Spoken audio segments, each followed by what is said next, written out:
लोकांची सेवा करतोय आणि लोकांमध्ये अतिशय लोकप्रिय असलेला हा समाजसेवक त्याच्यावर निर्गुण हल्ला करून त्याचा निर्गुण खून करण्यात आला। अतिशय अमानवीय पद्धतीने क्रूरपणे त्याची हत्या झालेली आहे आणि ही माणुसकीला काळीमा फासणारी घटना आहे। मुलीला शाळेत सोडवताना या ठिकाणी हल्लेखोरांनी हल्ला केलेला आहे, पाळत ठेवून पूर्णपणे नियोजन करून। हा नियोजित कटाचा भाग आहे आणि यामध्ये पूर्णपणे प्लॅनिंग करून या सामाजिक कार्यकर्त्याला मंगेशला मारलेला आहे।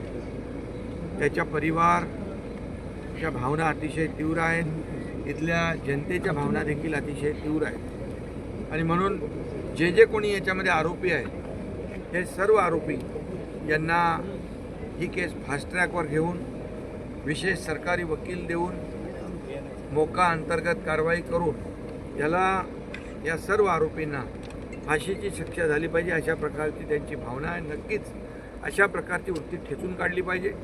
अशा प्रकारची वृत्ती समाज विघातक आहे आणि एखाद्याचा विजय झाल्यानंतर त्याला अशा प्रकारे ज्याला जनतेने निवडून दिलं आणि हे सुडाचं राजकारण जे करतायत याची पुनरावृत्ती पुन्हा होता कामा नये यासाठी शासनाच्या माध्यमातून पोलिसांच्या माध्यमातून याला कठोर शासन झालं पाहिजे आणि कठोर शिक्षा झाली पाहिजे आणि त्यामुळे ही केस फास्ट ट्रॅकवर घेऊन या अशा वृत्तीला फासावर लटकवणं हीच काळाची गरज आहे आणि म्हणून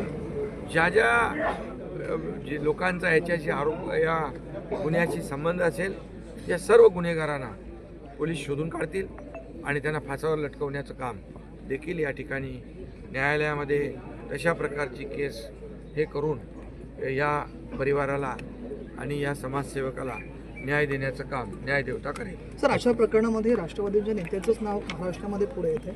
या ठिकाणी देखील जे कोणी असतील ही वृत्ती अतिशय समाजाला घातक आहे। निवडणुका आपण लढवतो लोकशाही मार्गाने, हार जीत होते, परंतु अशा प्रकारचं सुडाचं राजकारण करणं आणि एखाद्याचा जीव घेणं ही खरं म्हणजे समाजामध्ये एक अतिशय विकृत आणि समाजाला घातक अशा प्रकारची घटना आहे आणि म्हणून ज्या पद्धतीने निर्गुणपणे या समाजसेवकाचा खून केलेला आहे त्यांना कोणालाही सोडणार नाही।